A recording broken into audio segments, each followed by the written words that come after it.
ಏನಿದು ನಿನ್ನ ಜೀವಿತ, ಏನಿದು ನಿನ್ನ ಜೀವಿತ.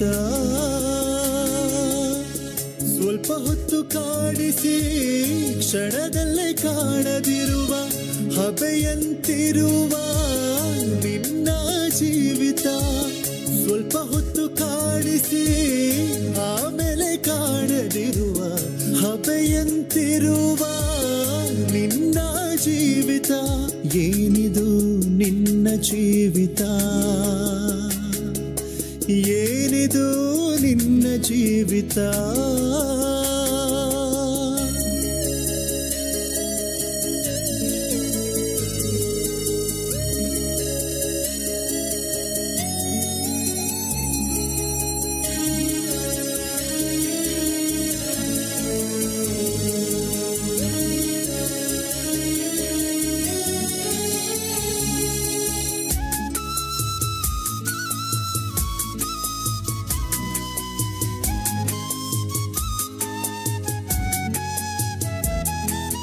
ರಾಜಾದಿರಾಜರು ರಾಜ್ಯ ಆಳಿದರು, ಮಣ್ಣಿನೊಳಗೆ ಬೆರೆತು ಹೋದರು. ಶ್ರೀಮಂತರು ಲೋಕ ಆಳಿದರು, ಬಿಟ್ಟು ಹೋದರು ಕೂಡಿಟ್ಟ ಆಸ್ತಿಯ.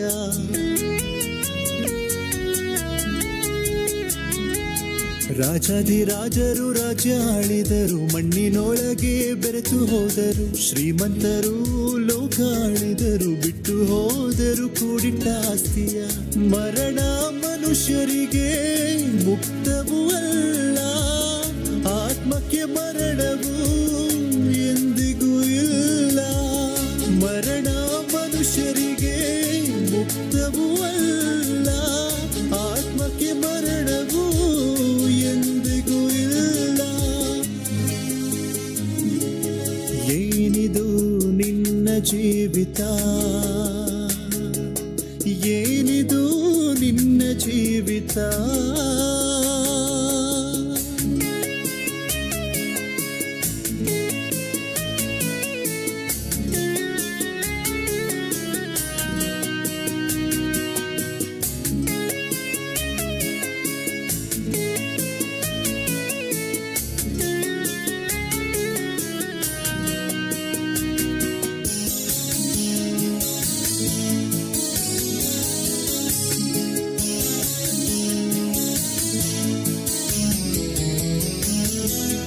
ಇದ್ದ ಸ್ಥಿತಿಯಲ್ಲಿ ನಿನ್ ಪ್ರಾಣ ಹೋದರೆ ಹೆಂಡತಿ ಮಕ್ಕಳನ್ನ ಬಿಟ್ಟು ಹೋಗಬೇಕು. ಹೋಗಿರುವಾಗ ನೀನು ಸ್ವರ್ಗ ಸೇರ್ಬೇಕಾದ್ರೆ ಯೇಸು ಕ್ರಿಸ್ತನ ಅಂಗೀಕರಿಸಬೇಕು.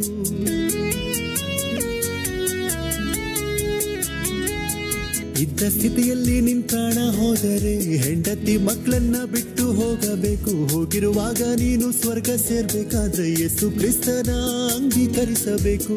ಕ್ರಿಸ್ತನ ನಂಬಿಕೊಂಡು ನಂಬಿಗಸ್ತನಾಗಿದ್ದರೆ ಆರದ ಬೆಂಕಿಯಿಂದ ರಕ್ಷಿಸಲ್ಪಡುವಿರಿ. ಕ್ರಿಸ್ತನ ನಂಬಿಕೊಂಡು ನಂಬಿಗಸ್ತನಾಗಿದ್ದರೆ ಆರದ ಬೆಂಕಿಯಿಂದ ರಕ್ಷಿಸಲ್ಪಡುವಿರಿ. ಏನಿದು ನಿನ್ನ ಜೀವಿತ, ಏನಿದು ನಿನ್ನ ಜೀವಿತ. ಸ್ವಲ್ಪ ಹೊತ್ತು ಕಾಡಿಸಿ ಆಮೇಲೆ ಕಾಣದಿರುವ ಹಬೆಯಂತಿರುವ ನಿನ್ನ ಜೀವಿತ. ಸ್ವಲ್ಪ ಹೊತ್ತು ಕಾಡಿಸಿ ಆಮೇಲೆ ಕಾಣದಿರುವ ಹಬೆಯಂತಿರುವ ನಿನ್ನ ಜೀವಿತ. ಏನಿದು ನಿನ್ನ ಜೀವಿತ, ಏನಿದು ನಿನ್ನ ಜೀವಿತ.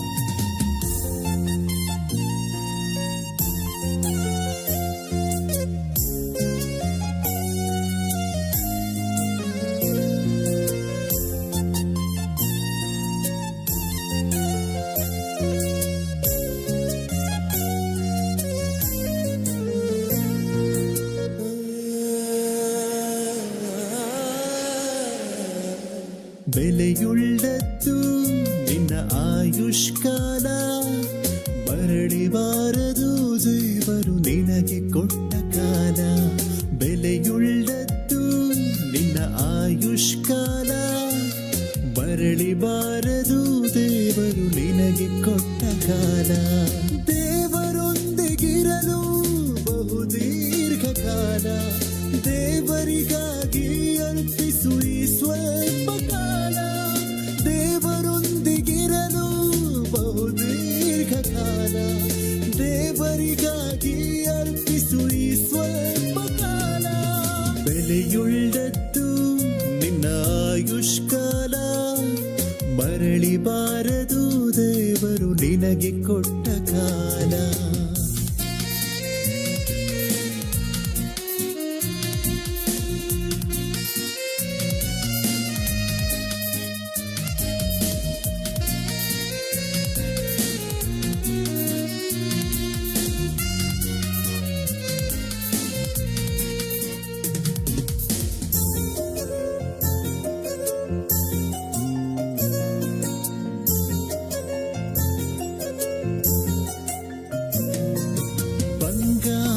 ಸಂಪತ್ತು ಕಳ್ಳರು ಕೊಳ್ಳೆ ಹೊಡೆದರು ಸಿಗಬಹುದು ಒಂದು ದಿನ, ನಿರೀಕ್ಷಿಸಿ ಹುಡುಕಿದರೆ ನೀನು ಹೆತ್ತ ಕುಮಾರರು ಕಾಣೆಯಾಗಿ ಹೋದರು.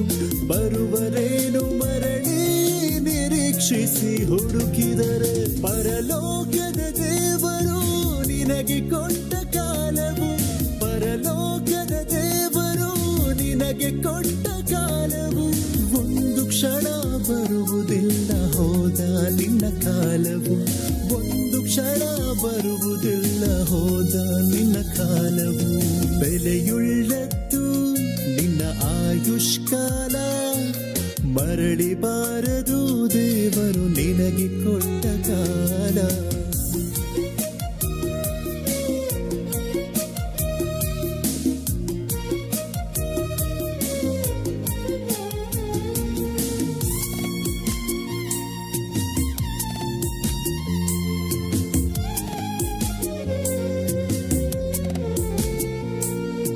ಮನುಷ್ಯರ ಜೀವಿತವು 70 ವರ್ಷಗಳು, ಅಧಿಕ ಬಲ ಇದ್ದರೆ 80 ವರ್ಷಗಳು. ಆಯಾಸ ದುಃಖವೇ ನಿನ್ನ ಕೊನೆಯ ಕಾಲವು, ಆದರಿಸುವವರಿಲ್ಲದ ಕಣ್ಣೀರಿನ ಕಾಲವು. ಕ್ರಿಸ್ತನಂತೆ ದೇವರಿಗೆ ಅರ್ಪಿಸಿದರೆ ಈ ಕಾಲ, ಕ್ರಿಸ್ತನಂತೆ ದೇವರಿಗೆ ಅರ್ಪಿಸಿದರೆ ಈ ಕಾಲ. ದೇವರೊಂದಿಗೆ ಇರುವೆ ಕ್ರಿಸ್ತನಂತೆ ನಿತ್ಯ ಕಾಲ, ದೇವರೊಂದಿಗೆ ಇರುವೆ ಕ್ರಿಸ್ತನಂತೆ ನಿತ್ಯ ಕಾಲ. ಬೆಲೆಯುಳ್ಳದ್ದು ನಿನ್ನ ಆಯುಷ್ಕಾಲ, ಮರಳಿ ಬಾರದು ದೇವರು ನಿನಗೆ ಕೊಟ್ಟ ಕಾಲ. ಬೆಲೆಯುಳ್ಳದ್ದು ನಿನ್ನ ಆಯುಷ್ಕಾಲ, ಮರಳಿ ಬಾರದು ದೇವರು ನಿನಗೆ ಕೊಟ್ಟ ಕಾಲ. ದೇವರೊಂದಿಗಿರಲು ಬಹುದೀರ್ಘ ಕಾಲ, ದೇವರಿಗಾಗಿ ಅರ್ಪಿಸು ಈ ಸ್ವಲ್ಪ ಕಾಲ. ದೇವರೊಂದಿಗಿರಲು ಬಹುದೀರ್ಘ ಕಾಲ, ದೇವರಿಗಾಗಿ ಅರ್ಪಿಸು ಈ ಸ್ವಲ್ಪ ಕಾಲ. ಬೆಲೆಯುಳ್ಳದ್ದು ನಿನ್ನ ಆಯುಷ್ಕಾಲ, ಮರಳಿ ಬಾರದು ದೇವರು ನಿನಗೆ ಕೊಟ್ಟ ಕಾಲ.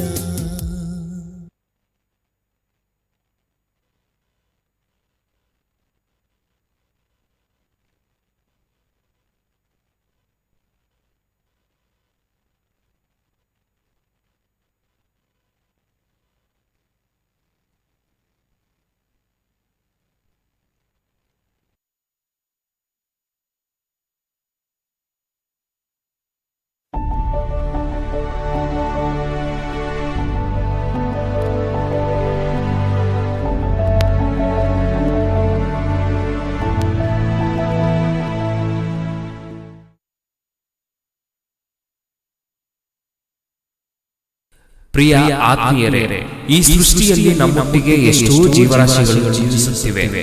ಆದರೆ ಈ ಪ್ರಪಂಚದಲ್ಲಿ ಬದುಕುತ್ತಿರುವ ಮನುಷ್ಯ ಒಂದು ಕುಟುಂಬವನ್ನು ಪೋಷಿಸಲು ಎಷ್ಟೋ ಕಷ್ಟಗಳನ್ನು ಬಾಧೆಗಳನ್ನು ಅನುಭವಿಸುತ್ತಿದ್ದಾನೆ. ಕೆಲವರು ಕುಟುಂಬವನ್ನು ಪೋಷಿಸಲು ಅವರ ಕೈಯಲ್ಲಾಗದೆ ಬಿಟ್ಟು ಹೋಗಿದ್ದಾರೆ. ಆದರೆ ಪ್ರಪಂಚವನ್ನು ಪೋಷಿಸುವವರು ಯಾರು? ಯಾವ ಸರ್ಕಾರ ಪ್ರಪಂಚದ ಎಲ್ಲಾ ಪಕ್ಷಿಗಳಿಗೆ ಆಹಾರ ಒದಗಿಸಿಕೊಡ್ತಾ ಇದೆ?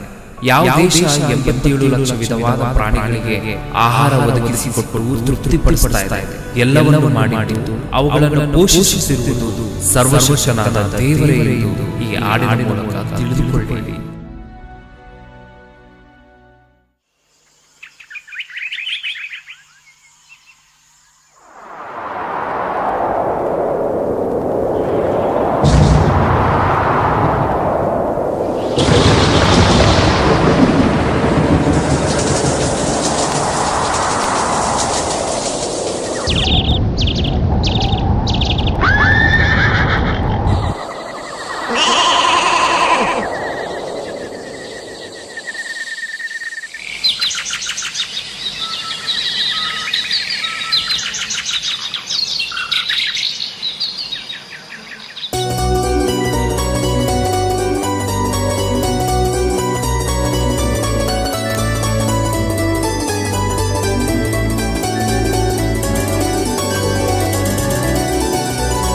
ಪಕ್ಷಿಗಳಿಗೆ ಯಾರು ಆಹಾರ ಕೊಟ್ಟರು, ಮೃಗಗಳಿಗೆ ಯಾರು ಆಹಾರ ಕೊಟ್ಟರು, ಪಕ್ಷಿಗಳಿಗೆ ಯಾರು ಆಹಾರ ಕೊಟ್ಟರು, ಮೃಗಗಳಿಗೆ ಯಾರು ಆಹಾರ ಕೊಟ್ಟರು, ವನ ಚರಾಚರಿಗೆ ಭೋಜನ ಯಾರು ಕೊಡಿಸಿದರು, ಗಿಡಗಳಿಗೆ ಯಾರು ಮಳೆ ನೀರು ಸುರಿಸಿದರು, ವನ ಚರಾಚರಿಗೆ ಭೋಜನ ಯಾರು ಕೊಡಿಸಿದರು, ಗಿಡಗಳಿಗೆ ಯಾರು ಮಳೆ ನೀರು ಸುರಿಸಿದರು, ಜೀವಕೋಟಿ ಪೋಷಿಸುವುದು ದೇವರೇ, ಸರ್ವ ಕಾರ್ಯದ ಶಿಲ್ಪಿಕಾರನು ಯೇಸು ದೇವರೇ. ಪಕ್ಷಿಗಳಿಗೆ ಯಾರು ಆಹಾರ ಕೊಟ್ಟರು, ಮೃಗಗಳಿಗೆ ಯಾರು ಆಹಾರ ಕೊಟ್ಟರು, ಪಕ್ಷಿಗಳಿಗೆ ಯಾರು ಆಹಾರ ಕೊಟ್ಟರು, ಮೃಗಗಳಿಗೆ ಯಾರು ಆಹಾರ ಕೊಟ್ಟರು.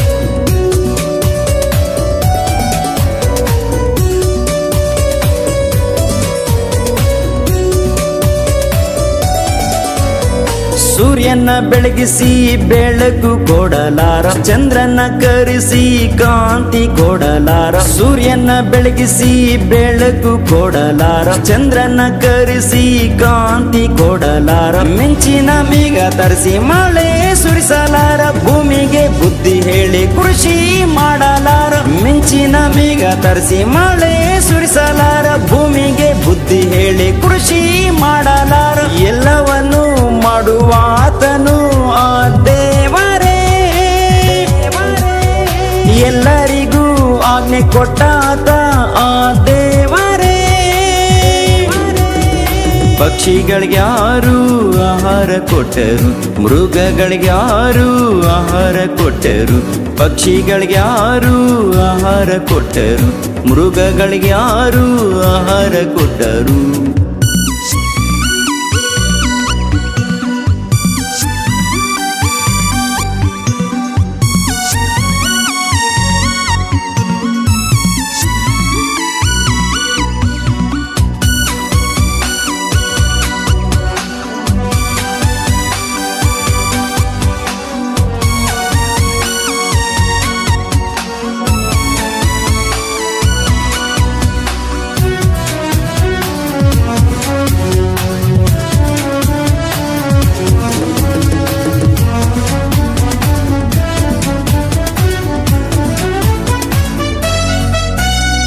ಗರ್ಭದಲ್ಲಿ ಶಿಶುವನ್ನು ನಿರ್ಮಿಸಲಾರರು ಯಾರು, ಅಂಗಾಂಗಗಳನ್ನು ನಿರ್ಮಿಸಲಾರರು ಯಾರು. ಗರ್ಭದಲ್ಲಿ ಶಿಶುವನ್ನು ನಿರ್ಮಿಸಲಾರರು ಯಾರು, ಅಂಗಾಂಗಗಳನ್ನು ನಿರ್ಮಿಸಲಾರರು ಯಾರು. ದೇಹದ ನರಗಳನ್ನು ಸಂಧಿಸಲಾರರು ಯಾರು, ಚರ್ಮವ ಮಾಂಸದ ಮೇಲೆ ಒದಿಸಲಾರರು ಯಾರು. ದೇಹದ ನರಗಳನ್ನು ಸಂಧಿಸಲಾರರು ಯಾರು, ಚರ್ಮವ ಮಾಂಸದ ಮೇಲೆ ಒದಿಸಲಾರರು ಯಾರು. ಮನುಷ್ಯರಿಗೆ ರೂಪ ಕೊಟ್ಟಿದ್ದು ಆ ದೇವರೇ, ಗರ್ಭದಲ್ಲಿ ಶಿಶುವಿಗೆ ಸಹಾಯ ಯೆಹೋವನೇ. ಪಕ್ಷಿಗಳಿಗೆ ಯಾರು ಆಹಾರ ಕೊಟ್ಟರು, ಮೃಗಗಳಿಗೆ ಯಾರು ಆಹಾರ ಕೊಟ್ಟರು. ಪಕ್ಷಿಗಳಿಗೆ ಯಾರು ಆಹಾರ ಕೊಟ್ಟರು, ಮೃಗಗಳಿಗೆ ಯಾರು ಆಹಾರ ಕೊಟ್ಟರು. ವನಜರಾಜರಿಗೆ ಭೋಜನ ಯಾರು ಕೊಡಿಸಿದರು, ಗಿಡಗಳಿಗೆ ಯಾರು ಮಳೆ ನೀರು ಸುರಿಸಿದರು. ವನಜರಾಜರಿಗೆ ಭೋಜನ ಯಾರು ಕೊಡಿಸಿದರು, ಗಿಡಗಳಿಗೆ ಯಾರು ಮಳೆ ನೀರು ಸುರಿಸಿದರು. ಜೀವಕೋಟಿ ಪೋಷಿಸುವುದು ದೇವರೇ, ಸರ್ವ ಕಾರ್ಯದ ಶಿಲ್ಪಿಕಾರನು ಯೇಸು ದೇವರೇ. ಪಕ್ಷಿಗಳಿಗೆ ಯಾರು ಆಹಾರ ಕೊಟ್ಟರು, ಮೃಗಗಳಿಗೆ ಯಾರು ಆಹಾರ ಕೊಟ್ಟರು.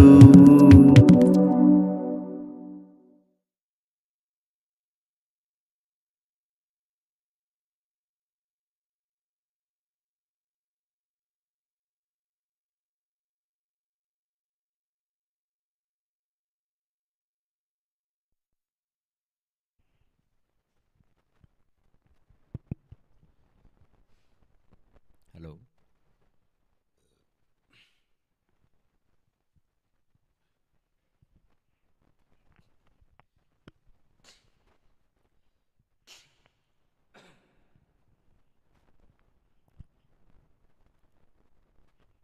ಎಲ್ಲರೂ ತಲೆಬಾಗ್ಸ್ರಿ, ಪ್ರಾರ್ಥನೆ ಮಾಡ್ಕೊಳ್ಳೋಣ.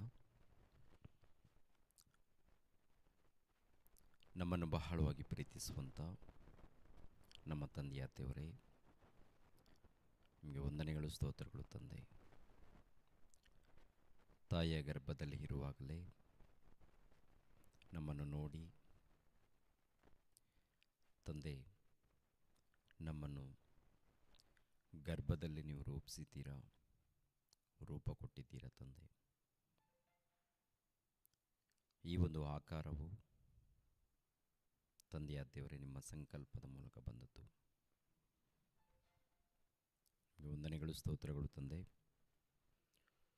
ಭೂಮಿಯ ಮೇಲೆ ಇದ್ದಂಥ ಪ್ರತಿ ಮನುಷ್ಯರು ನಿಮ್ಮ ಮಕ್ಕಳು, ನಿಮ್ಮ ಕೃಪೆ ಮೂಲಕ ಬಂದವರು. ಈ ಲೋಕದಲ್ಲಿ ಮನುಷ್ಯನು ಬದುಕ್ತಾ ಇದ್ದಾನೆಂದರೆ ನಿಮ್ಮ ಕೃಪೆ ತಂದೆ. ಎಲ್ಲರನ್ನೂ ನೀವು ಕಾಪಾಡಬೇಕು ಎಂಬ ಉದ್ದೇಶದಿಂದ ಸತ್ಯವೇದ ಗ್ರಂಥವನ್ನು ನೀವು ಕೊಟ್ಟಿದ್ದೀರಾ, ಭಕ್ತರನ್ನು ಕಳುಹಿಸಿಕೊಟ್ಟಿದ್ದೀರಾ.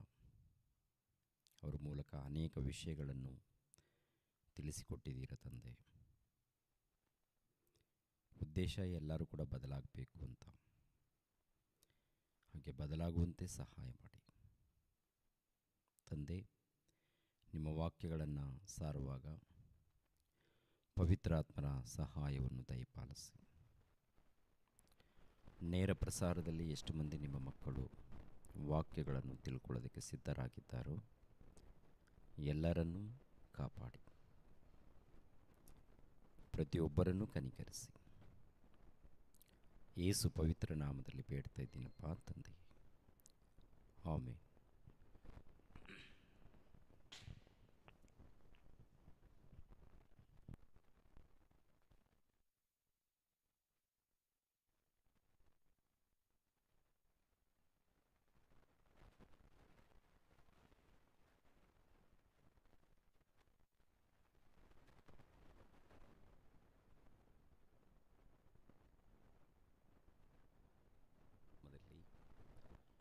ಆತ್ಮೀಯರೆಲ್ಲರಿಗೂ ನನ್ನ ಹೃದಯಪೂರ್ವಕದಿಂದ ವಂದನೆಗಳನ್ನು ತಿಳಿಸ್ತಾ ಇದ್ದೀನಿ. ಮುಖ್ಯ ಪ್ರಕಟಣೆ. ಪ್ರಿಯರಾದ ದೇವರ ಮಕ್ಕಳಿರ, ಪ್ರತಿ ಶುಕ್ರವಾರ, ಪ್ರತಿ ಶನಿವಾರ, ಪ್ರತಿ ಭಾನುವಾರ, ಅದಕ್ಕಿಂತ ಮುಂಚಿತವಾಗಿ ನೇರ ಪ್ರಸಾರದಲ್ಲಿ ಅನೇಕ ವಿಷಯಗಳನ್ನು ಮಾತನಾಡಿದ್ದೀನಿ. ಮತ್ತು ಶುಕ್ರವಾರ, ಶನಿವಾರ, ಭಾನುವಾರ ಸಾಯಂಕಾಲ ಲೈವ್ ಕೊಡುವಂಥದ್ದು ನಡೆಯುತ್ತೆ. ಪ್ರತಿ ಶುಕ್ರವಾರ ರಾತ್ರಿ 8:15 ದಾನಿಯೇಲ್ ಇತಿಹಾಸವನ್ನು,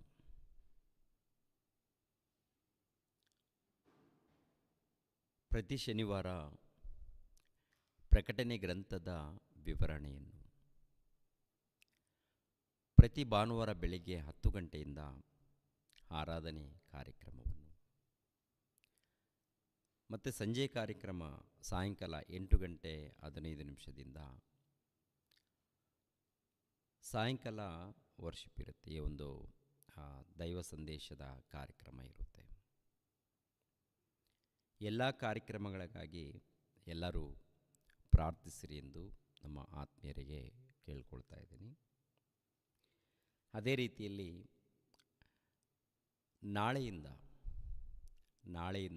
ನಾಳೆ ಬೆಳಗ್ಗೆ 5 ಗಂಟೆಗೆ, ಪ್ರತಿದಿನ ಬೆಳಗ್ಗೆ 5 ಗಂಟೆಗೆ ಜೂಮ್ ಮೀಟು ಎಂಬ ಕಾರ್ಯಕ್ರಮದಲ್ಲಿ ಬರ್ತಾ ಇದ್ದೀನಿ. ಬೆಳಗ್ಗೆ 5 ಗಂಟೆಯಿಂದ 6:15 ಇಲ್ಲ 6:20 ಜೂಮ್ ಮೀಟಲ್ಲಿ ನಾವು ದೈವ ಸಂದೇಶವನ್ನು ನೀಡಲಿಕ್ಕೆ ಸಿದ್ಧವಾಗಿದ್ದೀವಿ. ಮನೋಜ್ ಕುಮಾರ್, ವಿಲ್ಸನ್, ಇಮಾನ್ವೆಲ್ರವರು, ಹಂಜೀರವರು, ಸಿಸ್ಟರ್ ರೇಖಾರವರು ಹಾಗೂ ನಾನು ಪ್ರತಿನಿತ್ಯ ಬೆಳಿಗ್ಗೆ 5 ಗಂಟೆಗೆ ಈ ಕಾರ್ಯಕ್ರಮ ಪ್ರಾರಂಭ ಮಾಡ್ತಾ ಇದ್ದೀವಿ. ಎಲ್ಲರೂ ಕೂಡ ಪ್ರಾರ್ಥಿಸಿರಿ. ನಮ್ಮ ಆತ್ಮೀಯರೆಲ್ಲರೂ ಕೂಡ ತಪ್ಪದೇ ಇದರಲ್ಲಿ ಜಾಯಿನ್ ಆಗಿ. ಈ ಕಾರ್ಯಕ್ರಮದ ನಿಮಿತ್ತವಾಗಿ ಪ್ರತಿಯೊಬ್ಬರು ಕೂಡ ಪ್ರಾರ್ಥಿಸಿರಿ. ಅದೇ ರೀತಿಯಲ್ಲಿ 1ನೇ ತಾರೀಕು ಮಂಗಳೂರು ಪಟ್ಟಣದಲ್ಲಿ ಪ್ರಾರ್ಥನೆ ಕೂಟ, 9ನೇ ತಾರೀಕು ಬೀದರ್ನಲ್ಲಿ, ಅಕ್ಟೋಬರ್ 9ನೇ ತಾರೀಕು ಬೀದರ್ನಲ್ಲಿ ಪ್ರಾರ್ಥನೆ ಕೂಟ ಇರುತ್ತೆ. ಹಾಗೂ 16, 17, 18 3 ದಿನ ಬೆಂಗಳೂರು ಮಹಾನಗರದಲ್ಲಿ 3 ದಿನ ಬೈಬಲ್ ಸೆಮಿನಾರ್ ಇರುತ್ತೆ. ಸಭೆ ಕ್ಷೇಮಾಭಿವೃದ್ಧಿಗಾಗಿ ಕೂಟಗಳು ಅಂತ. ಅದೇ ಈ ಕೂಟ 3 ದಿನ ನಡೆಯುತ್ತೆ. ಕನ್ನಡದಲ್ಲಿ, ತೆಲುಗಿನಲ್ಲಿ ಅದ್ಭುತವಾದಂಥ ಪ್ರಸಂಗ ಅಂಶಗಳು ಇರುತ್ತೆ. ಈ ಕಾರ್ಯಕ್ರಮದ ನಿಮಿತ್ತವಾಗಿ ಎಲ್ಲರೂ ಕೂಡ ಪ್ರಾರ್ಥಿಸಿರಿ ಹಾಗೂ ಎಲ್ಲರೂ ಸೇರಿ ಬನ್ನಿ ಎಂದು ಪ್ರೀತಿಯಿಂದ ಆಹ್ವಾನಿಸ್ತಾ ಇದ್ದೀನಿ. ಓಕೆ, ಈ ದಿನ ಪ್ರಿಯರಾದ ದೇವರ ಮಕ್ಕಳಿರ ಹೇಳುವಂಥ ಅಂಶದ ಹೆಸರು ಹಿಡುಕೊಡುವವನು ಯಾರೆಂದು, ಇಲ್ಲಾಂದರೆ ಹಿಡುಕೊಡುವವನು ಇವನೇ ಎಂದು ಗೊತ್ತಿದ್ದರೂ ಅವನ ಪಾದಗಳನ್ನು ಯಾಕೆ ತೊಳೆದರು. ಅಂದರೆ ಯೇಸು ಕ್ರಿಸ್ತರಿಗೆ ಪ್ರಿಯರಾದ ದೇವರ ಮಕ್ಕಳಿರ, ಇವನು ನನ್ನನ್ನು ಹಿಡಿದು ಕೊಡ್ತಾನೆ. ಅಂದರೆ ಇಸ್ಕರಿಯೋತ ಯೂದನು ಯೇಸು ಕ್ರಿಸ್ತರನ್ನು ಹಿಡಿದು ಕೊಡ್ತಾರೆ ಅಂತ ಗೊತ್ತಿದ್ದರು ಯಾಕೆ ಆತನನ್ನು ಜೊತೆಯಲ್ಲಿ ಇರಿಸಿಕೊಂಡಿದ್ದಾನೆ,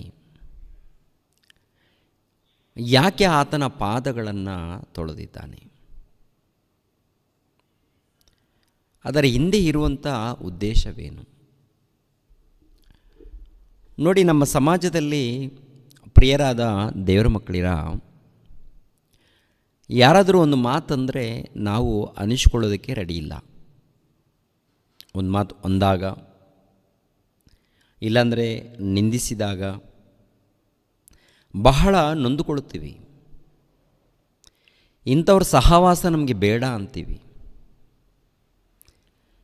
ಇಂಥವ್ರ ಸಹವಾಸ ನಮಗೆ ಬೇಡ ಅಂತ ಹೇಳ್ಕೊಳ್ತೀವಿ. ಆದರೆ ಯೇಸು ಕ್ರಿಸ್ತರ ಜೊತೆಯಲ್ಲಿ ಇದ್ದಂಥ ಯೂದನು ಹೇಗೆ ಇದ್ದಾನೆ, ಆ ಇಸ್ಕರಿಯೋತ ಯೂದನು ಯಾವ ರೀತಿ ನಡ್ಕೊಂಡಿದ್ದಾನೆ, ಆ ಇಸ್ಕರಿಯೋತ ಯೂದನ ಗುಣಗಳು ಹೇಗಿತ್ತು ಒಂದು ಸಲ ಆಲೋಚನೆ